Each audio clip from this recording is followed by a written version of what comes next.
ప్రత్యేకంగా ఎన్డీఏకి సంబంధించి కొత్తగా మనం ఎన్డీఏ అలయన్స్లోకి వచ్చాం. ముగ్గురు ప్రధాన పార్ట్నర్స్గా కేంద్రంలో అధికారంలో ఉన్న బీజేపీ, ఇక్కడ పవన్ కళ్యాణ్ గారి నాయకత్వంలో జనసేన, అదే మాదిరిగా తెలుగుదేశం పార్టీ ముగ్గురం కలిసి ఎన్నికల్లో ముందుకు పోతున్నాం. ఈ సందర్భంగా Telugu Desam legal committee legal cell అధ్యక్షుడు పోసాని వెంకటేశ్వర గారు,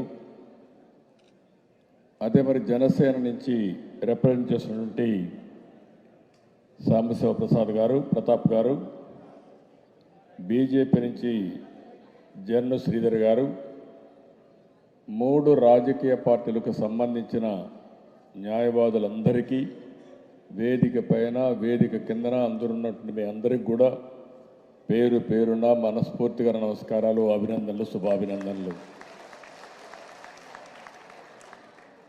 నా జీవితంలో ఎప్పుడు కూడా 45 ఏళ్ళ తర్వాత మళ్ళా లీగల్ సెల్లో వర్క్షాపులు పెట్టుకునే పరిస్థితికి వచ్చాం. అంటే ఈ రాష్ట్రంలో న్యాయ వ్యవస్థ ఎంత కావాల్సిన అవసరం ఉందో, ఎన్నికల ముందర నేను నామినేషన్ వేసేటప్పుడు కూడా ఎవరో అడ్వకేట్ చూసుకుంటారు, వృత్తిపరంగా మీ డ్యూటీ మీరు చేస్తారు, నేను సంతకం పెట్టి పంపిస్తే అక్కడ నామినేషన్ వేసేవాళ్ళు కూడా నేను అక్కడికి వెళ్ళను. ఇంతవరకు నాకు అలవాటే లేదు అక్కడికి వెళ్ళడం కూడా. మన కార్యకర్తలు లాయర్స్ ఉండి నామినేషన్ వేసి ఎన్నికలు జరిపించిన తర్వాత డిక్లరేషన్ ఫామ్ తీసుకొచ్చి నాకు ఇచ్చేవాళ్ళు. ఇప్పుడు ఎన్నికలంటే నేను ఇప్పటి నుంచే ప్రారంభించాను. నా మీద ఎన్ని కేసులు పెట్టారో, ఏ ఏ పోలీస్ స్టేషన్లు ఉన్నాయో కడాన డీజీపీతో సహా అందరిని అడిగి అవన్నీ వేయకపోతే ఎక్కడ అబ్జెక్షన్స్ పెడతారనే పరిస్థితికి వచ్చింది. అంటే దొంగ కేసులు ఎన్ని పెట్టాలనో అన్ని పెట్టే పరిస్థితికి వచ్చారు. నామినేషన్ వేయాలంటే ప్రతి ఒక్క అభ్యర్థి మామూలుగా ఒకప్పుడు ఎలక్షన్ అంటే ప్రజలు అడుక్కోవాలి, ఇప్పుడు ఎలక్షన్లు అంటే ఆఫీసర్లు అడుక్కొని నా మీద ఎన్ని కేసులు చెప్పరా బాబు అని అడుక్కునే పరిస్థితి తీసుకొచ్చేశారు. అది రాష్ట్రంలో పరిపాలన. అయితే ఈ వర్క్షాప్కి ఒక ప్రాధాన్యత ఉంది. ఇంకొక పక్క రాజ్యాంగంలో మనం చూస్తే శాసనసభ, కార్యనిర్వహణ వ్యవస్థ, మీడియా, ఈ మూడు వ్యవస్థలు కూడా ఎక్కడన్నా కానీ గాడి తప్పితే దాన్ని రెగ్యులేట్ చేసి అంతిమంగా ఘాటిలో పెట్టే బాధ్యత న్యాయ వ్యవస్థది. అలాంటి న్యాయ వ్యవస్థ లేకపోతే మనం ఒక విధంగా చెప్పాలి, నేను కూడా ఇక్కడ మాట్లాడేవాడిని కాదేమో, ఎక్కడుండేవాడు నాకే తెలియదు. అలాంటి పరిపాలన చేస్తున్నాయి. ఈ పరిపాలన నియమనాలు నాకైతే అర్థం కావడం లేదు. అందుకని నేను చూశాను ఎన్ని రాత్రులు నాకు నిద్ర లేని రాత్రులు అయితే నాతో సమానంగా మా లాయర్లు కూడా నిద్ర లేవు. ఇక్కడ హైదరాబాద్లో ఉండే లాయర్సే కాకుండా రాష్ట్రంలో ప్రతి ఒక్క ప్రాంతంలో సాటర్డే వస్తే ప్రొక్లైన్స్ వస్తాయి, అరెస్టులు ఉంటాయి. అక్కడి నుంచి లాయర్స్ రావడం, ఆర్గ్యూ చేయడం, ఎన్ని ఆర్గ్యూ చేసినా ఒక రోజంతా 24 గంటలు 48 గంటలు ఒకసారి ఇల్లీగల్ కస్టడీ అవన్నీ పెట్టి మొత్తం పోలీస్ స్టేషన్ బయట కొన్ని రోజులు నిద్రలేని రాత్రులు గడిపినటువంటి సంఘటనలు నేను చూశాను. ఎప్పుడు కూడా నా జీవితంలో లాయర్స్ పైన దాడులు జరిగేటి కాదు. అలాంటి లాయర్స్ పైన కూడా దాడులు జరిగి లాయర్లు కూడా కోర్టుకు వెళ్ళి నాకు అన్యాయం జరిగిందని చెప్పుకునే పరిస్థితికి వచ్చేసాం. ఏది ఏమైనా ఇలాంటి పరిస్థితులను చూసిన తర్వాత ఈరోజు నాకు అనిపిస్తుంది, ఈరోజే గడిచిన రోజులు ఒకసారి జ్ఞాపకం చేసుకుని స్థానిక సంస్థల ఎన్నికలు ఎట్టు జరిగాయో మీకు అందరికి గుర్తుంది. చాలా భయంకరంగా నామినేషన్లు వేయడానికే వీలు లేదు. అక్కడి నుంచి ప్రారంభమైంది. బెదిరిస్తారు, భయపెడతారు, వాళ్ళకి కావాల్సిన సర్టిఫికేట్స్ ఇవ్వరు. అక్కడి నుంచి నామినేషన్కి వేయాలని వస్తే దారిలో అడ్డం పెడతారు, ఏ నామినేషన్ వేయనీరు. ఒకవేళ అన్ని దాటుకొని నామినేషన్ వేస్తే స్క్రూటినీ అప్పుడు తీసేస్తారు. ఒకవేళ పోటీ చేసి ఒకటి మిగిలితే ఎలక్షన్లో రిజల్ట్స్ వాళ్ళకి ఫేవరబుల్గా వేసుకొని గెలిచిన వాడిని కూడా ఓడగొట్టే పరిస్థితికి వచ్చారు. కడాన ఎలక్షన్ కమిషనర్కే దిక్కు లేదు, స్టేట్ ఎలక్షన్ కమిషనర్ దిక్కు లేకుండా కేంద్ర సహాయం కోరే పరిస్థితికి వచ్చాడు. అలాంటివన్నీ సంఘటనలు మనం చూసాం. తిరుపతిలో ఎలక్షన్లు చూస్తే, బై ఎలక్షన్లు చూస్తే దొంగ ఓట్లు ఇష్టానుసారంగా ఒకటి కాదు అన్నీ జరిగాయి. ఈరోజు ఇవన్నీ చూస్తే మనం అందరం కూడా ఎలాంటి పరిపాలనలో ఉన్నాం. దీనికి అంతం పలకపోతే ఈ రాష్ట్ర అభివృద్ధి లేదు. అందుకే నేను ఒకటే స్లోగన్ ఇచ్చా, ప్రజలు గెలవాలి, రాష్ట్రం నిలబడాలి అనే స్లోగన్ కింద ఈరోజు మనం అందరం ముందుకు పోతున్నాం. రేపే ప్రధానమంత్రి గారి మీటింగ్ కూడా ఉంది. ప్రజాగళం మొదటి మీటింగ్. ఇప్పుడే మీరు సర్వేలన్నీ చూస్తున్నారు. ఆల్ ఇండియా లెవెల్లో రాష్ట్రంలో రాబోయేది కేంద్రంలో ఎన్డీఏ ప్రభుత్వం, రాష్ట్రంలో ఎన్డీఏ ప్రభుత్వం. దాంట్లో అనుమానమే లేదు. అందరం కలిసి గెలుస్తున్నాం. మీకు అనుమానమే అవసరం లేదు. మామూలు మెజారిటీ కాదు. ఈ సైకోకి కళ్ళు తిరిగి మూర్చబోయే మ్యాండేట్ రాబోతుంది రేపు. ఈరోజే ఎన్నికలు అనౌన్స్ చేశారు. ఇంకా డేట్స్ నేను చూడలేదు, ఇప్పుడే వచ్చాను మీ మీటింగ్కి. కౌంట్ డౌన్ ప్రారంభం అయింది.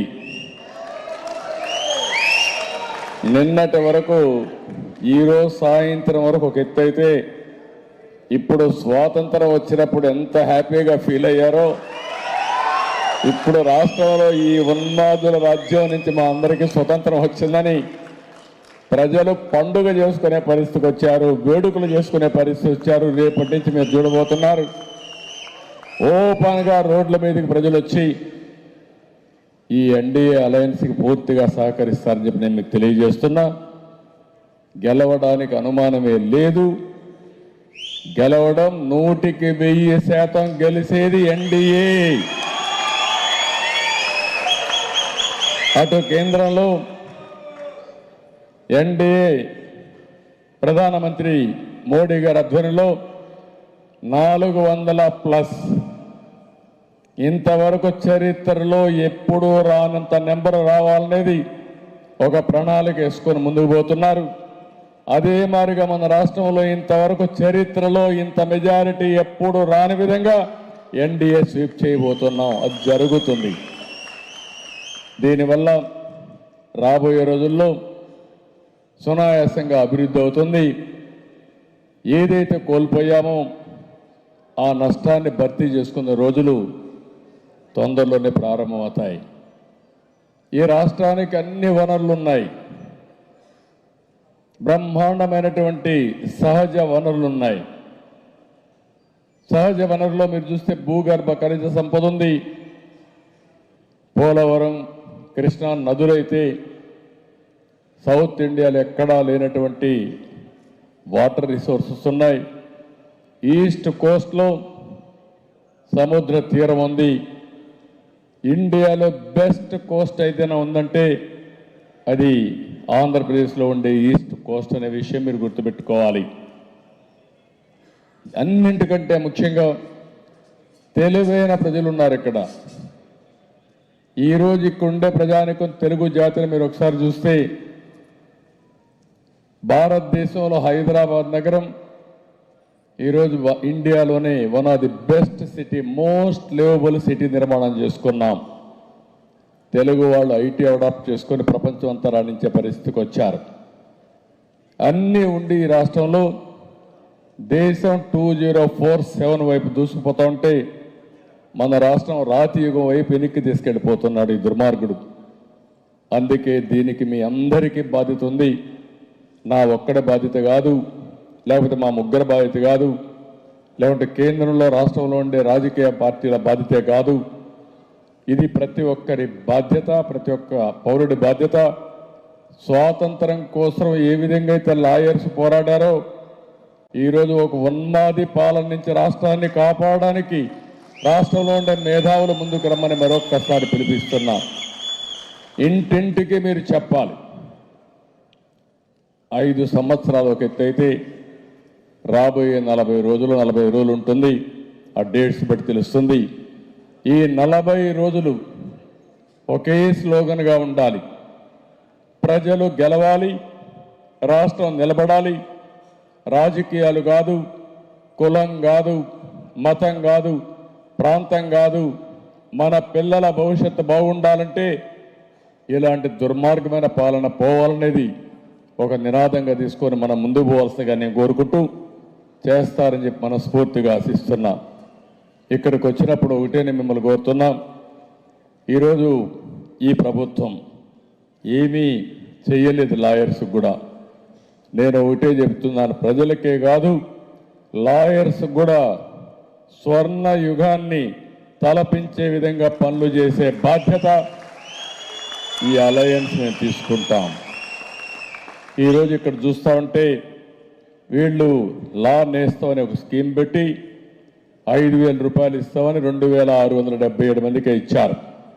ఈరోజు నేను హామీ ఇచ్చేది మీ అందరికీ, ప్రతి ఒక్కరికి ఏదైతే న్యాయ మిత్ర పేరుతో 7,000 రూపాయలు స్టైఫండ్ ఇవ్వడానికి నిర్ణయం చేస్తాం. అది కూడా నెంబర్ కూడా 3,500 మందికి తక్కువ కాకుండా ఇచ్చే బాధ్యత తీసుకుంటామని మీ అందరికీ హామీ ఇస్తున్నా. ఇది కాకుండా రెండోది మీరు చూస్తే 100 కోట్లు ఇస్తానని 25 కోట్లు ఇచ్చాడు. నేను ఒకటే హామీ ఇస్తున్నా, 100 కోట్లు ఇస్తామని చెప్పి 100 కోట్లు మీకు ఇచ్చే బాధ్యత తెలుగుదేశం పార్టీ, జనసేన, బీజేపీ మేమందరం కలిసి సమిష్టిగా తీసుకుంటాం. కార్పస్ ఫండ్ రిలీజ్ చేస్తామని చెప్పి కూడా నేను మీకు తెలియజేసుకుంటున్నాను. ఇది కాకుండా మెడికల్ క్లెయిమ్స్, అదే మరి యాక్సిడెంట్ పాలసీ, ఇవన్నీ కూడా మనం ప్రీమియం కట్టాలి. కనీసం 5 లక్షల రూపాయలు మెడికల్ క్లెయిమ్ కోసం, 15 లక్షల రూపాయలు యాక్సిడెంట్ పాలసీ కోసం ఎంత ప్రీమియం అయితే అంత ప్రీమియం కట్టి, అంటే ఒక పక్క యాక్సిడెంట్ అయ్యి చనిపోతే 15 లక్షలు, లేకపోతే మెడికల్ రీఎంబర్స్మెంట్ ఏదైనా ఉంటే 5 లక్షల వరకు కట్టే బాధ్యత తీసుకుంటామని చెప్పి కూడా నేను మీకు తెలియజేస్తున్నా. ఇంకా ఏదైనా మెయిన్ ఇష్యూస్ ఉంటే సరే, ఇంకంతా మీరందరూ ఉన్నారు, కష్టపడ్డారు, మిమ్మల్ని గౌరవించాలి. హౌస్ ప్లాట్స్ కూడా ఇవ్వడానికి అన్ని విధాలని ప్రయత్నం చేస్తాను. రాత్రింబగళ్ళు న్యాయం కోసం పోరాడే మీకు ఇంటి జాగాలు లేకుండా కరెక్ట్ కాదు. తప్పకుండా చేసి మీ రుణం తెచ్చుకుంటాం. ఇదే కాకుండా ఇంకొక పక్కన మీరు చూస్తే ఏదైతే ఇప్పుడు వచ్చిన చట్టం, కొత్త చట్టం ఒకటి తీసుకొచ్చాడు దుర్మార్గమైన ముఖ్యమంత్రి, ల్యాండ్ టైటిలింగ్ యాక్ట్ అంట. ఈ ల్యాండ్ టైటిలింగ్ యాక్ట్ అయితే నాకైతే ఇంతవరకు అర్థం కాల. 15 ఏళ్ళ నుంచి నేను ముఖ్యమంత్రిగా 14 ఏళ్ళు ఉన్నా, 45 ఏళ్ళు రాజకీయంలో ఉన్నా. నిన్నే చెప్పాను నేను ఒక మాట, ఒక దుర్మార్గుడి చేతల్లో టెక్నాలజీ ఉంటే ఏ విధంగా ఇబ్బందులు వస్తాయో ఈ పరిపాలన ఒక ఉదాహరణ. నిన్నే మీరు చూస్తే ఏపీపీఎస్సీ ఎంత దారుణంగా చేశారో మీరు చూశారు. అడ్డంగా ఏవైతే పరీక్షలు రాసిన తర్వాత రిటర్న్ మ్యాన్స్క్రిప్ట్స్ అన్ని కూడా, వాళ్ళ పరీక్ష ఫలితాలు కూడా మనుషులు మాన్యువల్ వాల్యుయేషన్ చేయాల్సింది డిజిటల్ వాల్యుయేషన్ చేయడం. కోర్టు మీకు డైరెక్షన్ ఇచ్చిన ఆ డైరెక్షన్ ప్రకారం మళ్ళా రెండోసారి వాల్యుయేషన్ చేయడం, అది మాన్యువల్గా చేయడం. చేసిన తర్వాత వీళ్ళకు ఉద్యోగాలు ఇచ్చుకోవాలి కాబట్టి డిఎస్పీ లేకుంటే సబ్ కలెక్టర్ ఉద్యోగాలు మూడోసారి ఎగ్జామ్ పెట్టి 2 సార్లు కోర్టు చెప్పినా కోర్టు ఆదేశాలు కూడా విస్మరించి ఇష్టానుసారంగా రాంగ్ అఫిడవిట్ వేసి కోర్టు కూడా పక్కదారి పట్టించారు. 5 ఏళ్లు పోరాడితే నిన్న జడ్జిమెంట్ వచ్చింది. నాకైతే చాలా బాధ వేస్తుంది. నాకు తెలుసు ఒక క్లయింట్గా ఈ 5 ఏళ్లు మేము ఎట్టా అవస్థపడ్డామో నేను చూశాను. నాకొక్కడికే కాదు, నాతో కలిసి పోరాడిన వాళ్ళని కాపాడుకోవడానికి వాళ్ళు జైల్లో ఉంటే నేను ఇంట్లో ఉంటే ఆనందంగా ఉండలేను. వాళ్ళు కోర్టు హాల్లోనో పోలీస్ స్టేషన్లో ఉంటే చేయని తప్పుకి ఇంట్లో నిద్ర వచ్చే పరిస్థితి లేదు. రోడ్డు మీద తీసుకుపోతా ఉంటే ఎక్కడ ఏం చేస్తారో తెలియదు. రాత్రింబగుళ్ళు మీరు చూశారు, నర్సాపూర్ ఎంపీని పోలీస్ కస్టడీలో టార్చర్ చేసి ఎక్కడ చంపేస్తారని రాత్రంతా మెలుకొని జాగారం చేసి అతన్ని కాపాడాం. ఆ రోజు మనం కాపాడకపోతే ఆ రోజు ఆ వ్యక్తిని చంపేసేవారు. కాబట్టి ఇలాంటి చాలా జరిగాయి. ఏది ఏమైనా ఈ రోజుతో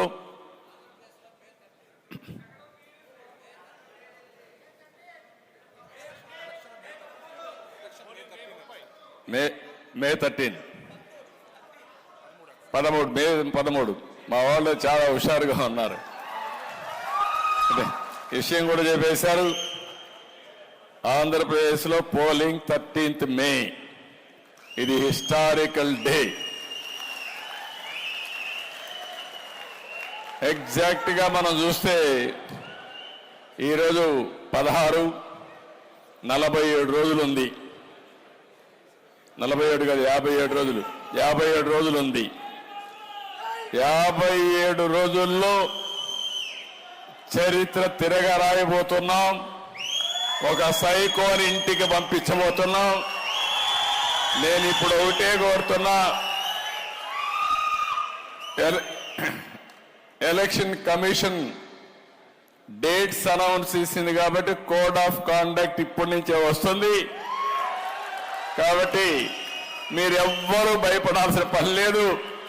భయపడుతూ ఇంట్లో ఉండేవాళ్ళు కూడా కావరెగరేసుకుంటూ బయట వచ్చి వేడుకలు జరుపుకొని ప్రతి ఒక్కరికి ఏ లాభం జరుగుతుందో చెప్పి ఆనందంగా నడిపించాల్సిన అవసరం ఉంది.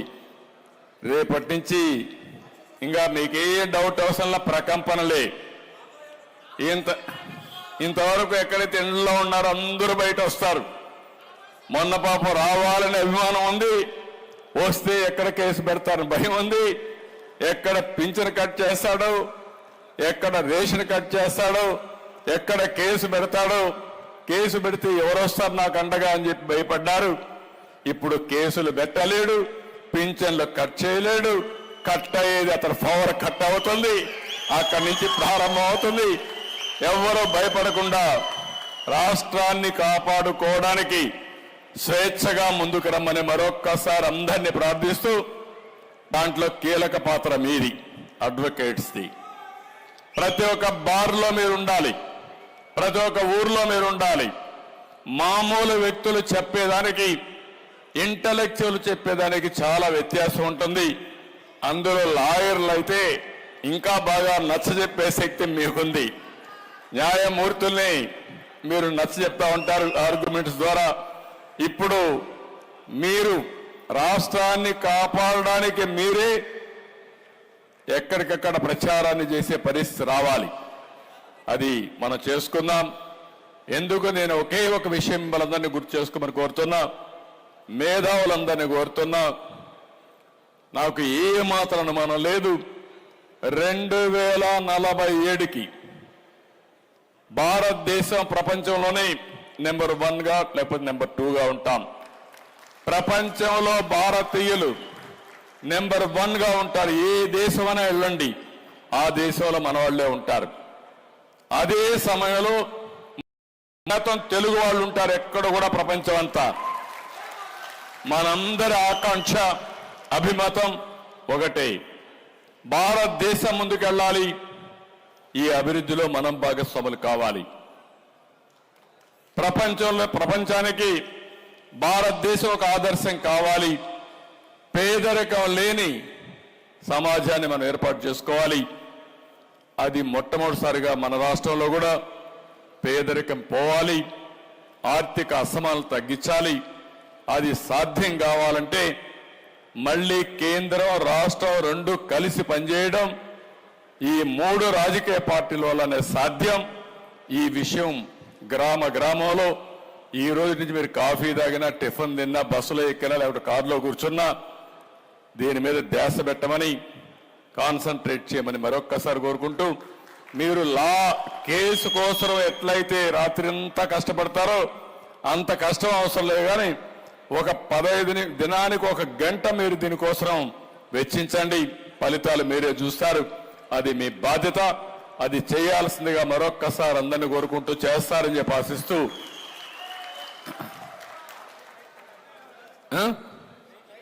టైటిల్ యాక్ట్ ఏదైతే ఉందో ల్యాండ్ సేలింగ్ తప్పకుండా రద్దు చేస్తాం. రద్దు చేసి ఇంకా పగడ్బందీగా ఏం చేయాలో మనం చేద్దాం. Thank you.